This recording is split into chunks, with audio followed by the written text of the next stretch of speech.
elevator doors were closing when I heard it. I was balancing a stack of budget reports against my hip, my lanyard twisted around my wrist, and all I wanted was to get to the parking garage before the freezing rain started. But my colleague Raj stuck his hand between the doors, slipped in beside me, and said something that split my life into before and after. Maeve, this is probably none of my business, he said, staring at the floor numbers as they ticked down. But I saw Graham last weekend, at the Eaton Center, in Toronto. I almost laughed. That's impossible. He's in Whitehorse, has been for 4 years. Raj looked at me with something I didn't want to name, pity. He was with a woman, and a little kid in a stroller. He saw me, Maeve. He looked right at me and walked the other way. The elevator hit the ground floor. The doors opened. Raj muttered sorry and disappeared into the lobby.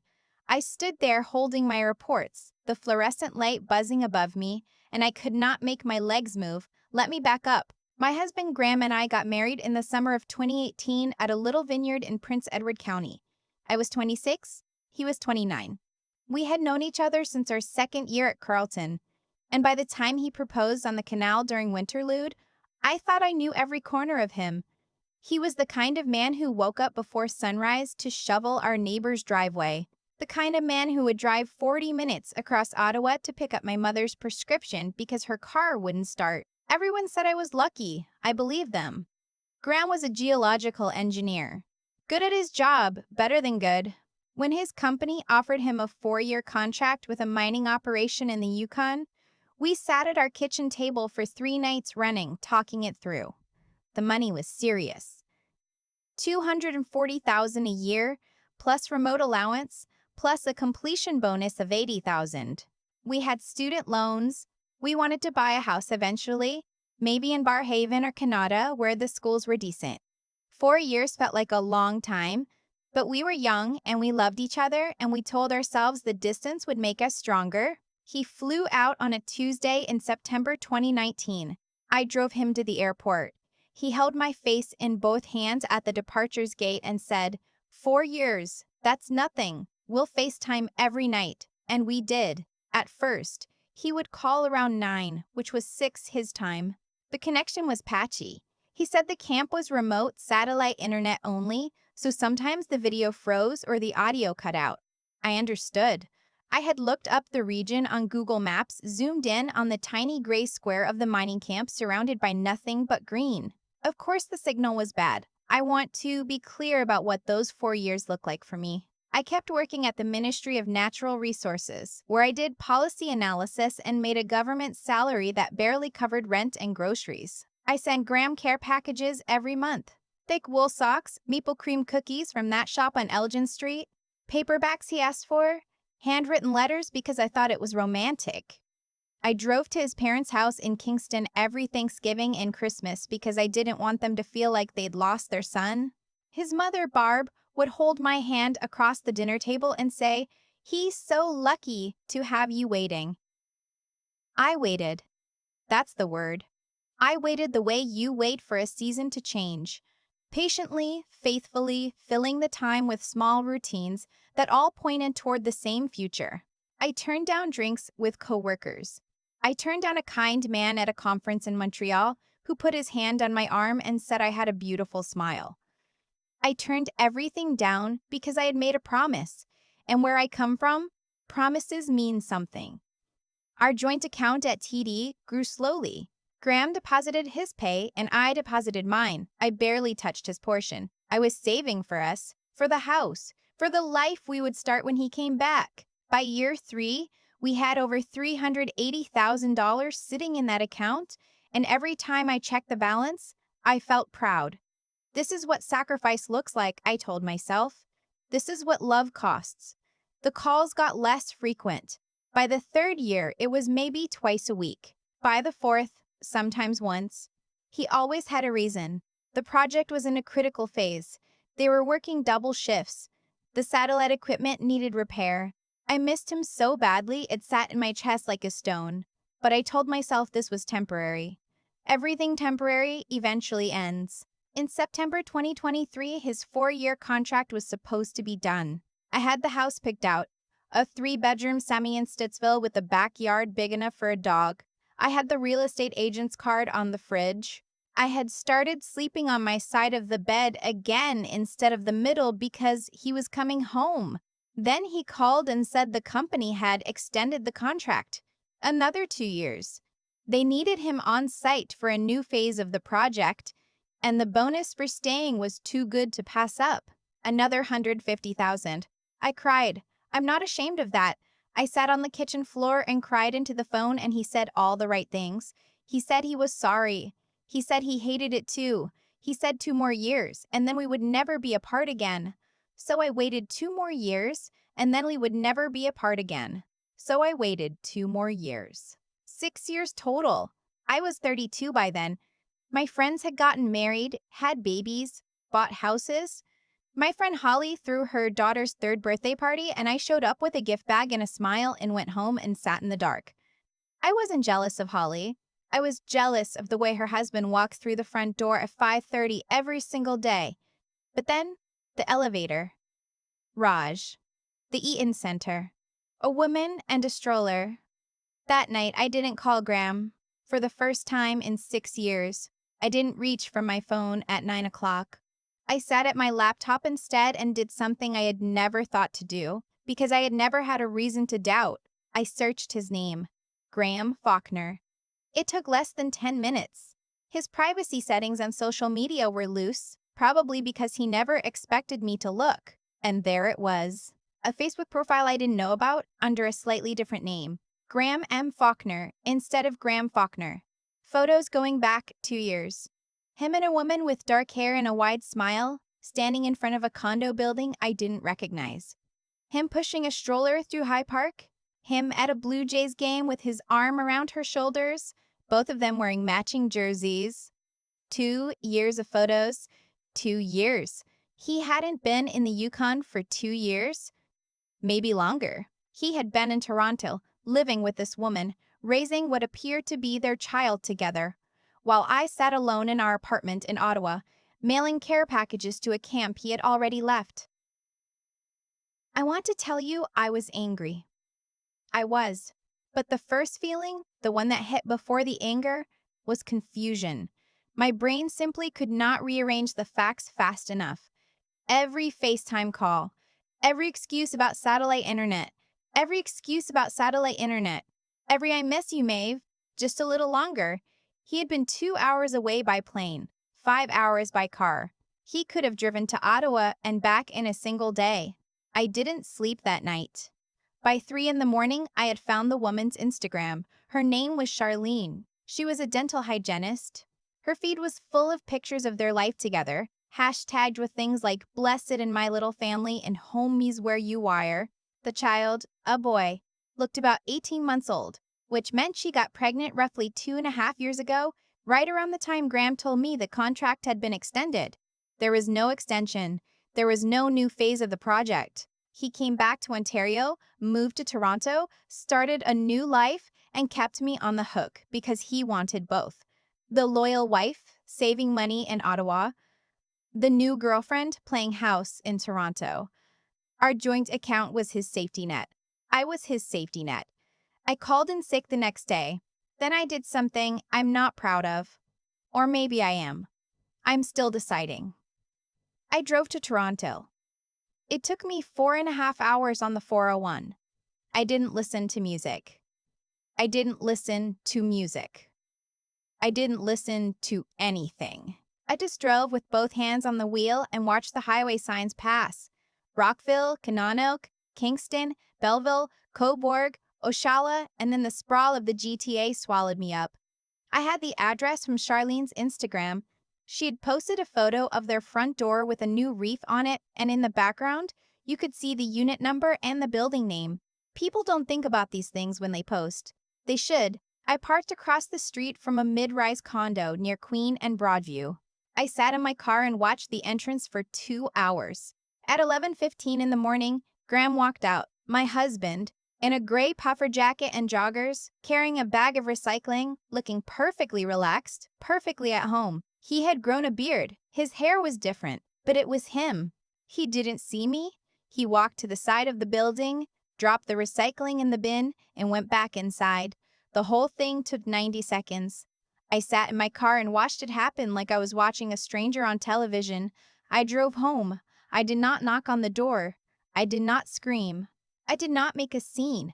I know some people will think that was weak, but I had 6 years of patience behind me, and I decided to use it one more time. Not for him, for me.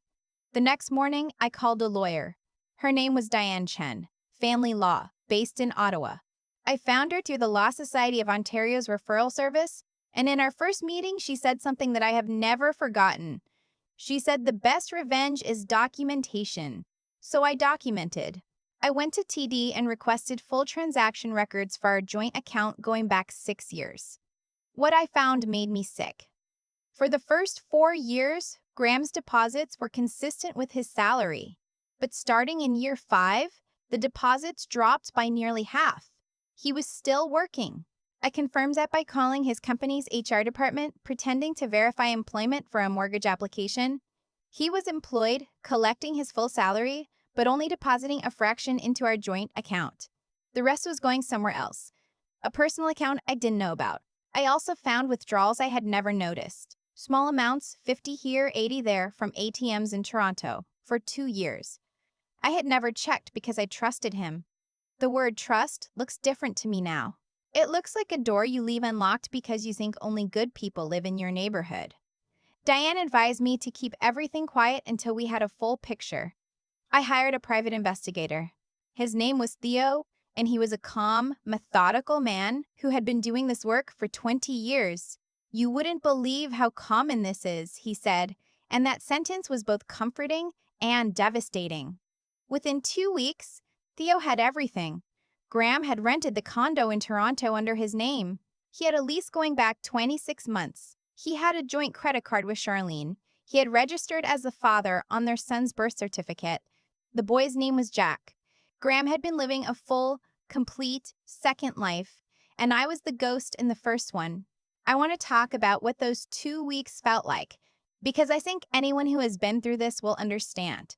You walk through your day normally. You go to work, you eat lunch at your desk, you smile when people say good morning, and underneath all of that, there is a scream that never stops. It's not even a sound. It's a vibration in your bones, a constant hum of disbelief. You keep thinking you will wake up. You keep checking your phone for the explanation that will make it all make sense. It never comes. Holly was the only person I told. She came over with a bottle of wine and sat on my couch and said nothing for 10 full minutes, just held my hand. Then she said, "What do you want to do? Not what should you do? Not what would I do? What do you want to do? What do you want to do?" I love her for that. I said, "I want my money and my life back," in that order. Diane filed a petition for division of the joint account and spousal support. Under Ontario family law, we were legally married and had been for over 6 years. Graham had committed fraud. He had diverted marital assets. He had maintained a secret household. Diane said we had an extremely strong case. I also did something Diane didn't advise but didn't explicitly tell me not to do. I messaged Charlene. I kept it short. I said, "My name is Mae Faulkner. I'm Graham's wife. We have been married since 2018. I'm not writing to hurt you. I thought you should know." She didn't reply for 6 hours. Then she sent one message back. I know. She knew. I stared at those 2 words until my vision blurred. She knew he was married. She knew I existed, sitting in an apartment in Ottawa, waiting for a man who was sleeping next to her every night. And she stayed anyway. She had a child with him anyway. She posted their life on Instagram with cute hashtags anyway. I won't pretend that didn't change something inside me. Whatever compassion I was holding in reserve for Charlene, those 2 words burned it clean away. Graham found out about the legal proceedings 3 weeks later, when Diane's office served him at the Toronto condo. He called me 14 times that evening. I let every call go to voicemail. He left messages that started with confusion, moved through bargaining, and ended at a version of anger that I found almost funny, because he seemed to believe that he was the one who had been wronged. You went behind my back, he said in the last message. You didn't even give me a chance to explain. 6 years, Graham. 6 years I waited. You had 6 years to explain. He hired his own lawyer, some guy in Toronto who tried to argue that Graham and I had been effectively separated since 2023, since that was when he moved to Toronto. Diane tore that argument apart. We had been in constant contact. He had continued depositing into our joint account. There was no separation agreement. And most importantly, Graham had actively deceived me into believing we were still in a normal marriage. The court does not look kindly on that. The financial disclosure was brutal. For Graham, my forensic accountant found the personal account. He had siphoned just over $94,000 from his salary over 2 years. He had used $23,000 of that for a down payment on a new truck. He had spent another $15,000 on furniture for the Toronto condo. The rest was scattered across credit cards, restaurants, trips with Charlene. Diane pushed for an unequal division of assets, given the fraud. The judge agreed. I was awarded 70% of the joint account, which came to roughly $266,000 after legal fees. I was also awarded spousal support for 36 months. Graham was ordered to repay the diverted funds. He tried to appeal. It was denied. I bought a house. Not the semi in Stittsville I had dreamed about. A smaller place, a townhouse in Orleans with 2 bedrooms and a little garden out back. It isn't what I imagined, but it's mine. Entirely mine.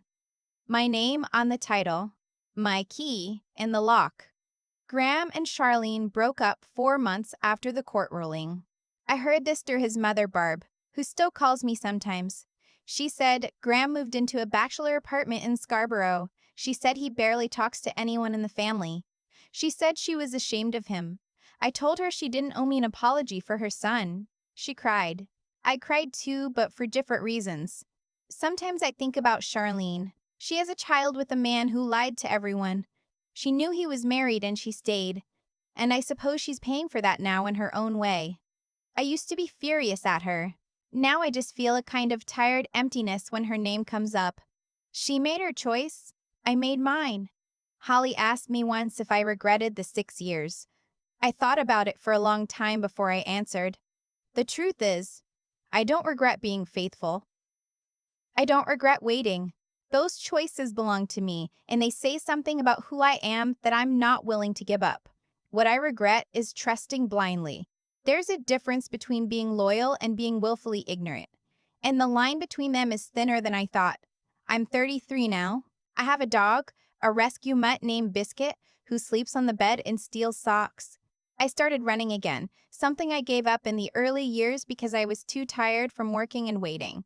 I ran the Ottawa Marathon last spring, and when I crossed the finish line, Holly was there with a sign that said, "You waited 6 years for a man. You trained 6 months for this. This was better." She was right. I don't know what Graham is doing now. I don't check. The last I heard from Barb, he was trying to get more time with Jack, and Charlene was fighting him on it. I imagine he tells people some version of this story where he's the victim. People usually do, but here's what I know. I know that I walked into an elevator on a Tuesday evening, tired and ordinary, and walked out a different person. I know that the truth doesn't always set you free the way the saying promises. Sometimes it sets fire to everything first, and you have to rebuild from whatever is left standing. I'm still rebuilding, but the foundation is solid this time, because I poured it myself. If you're listening to this and something feels familiar, if you're the one waiting, if you're the one making excuses for bad signal and missed calls and a partner who always has a reason, I'm not going to tell you what to do. That's your life and your choice. But I will say this. Check. Just check. Open the account. Search the name. Look at what's actually there instead of what you've been told is there. You might find exactly what you expect. And if you do, wonderful. Close the laptop and go to bed and be grateful. But if you don't, if you find what I found, then at least you'll know. And knowing, even when it burns, is always better than waiting in the dark.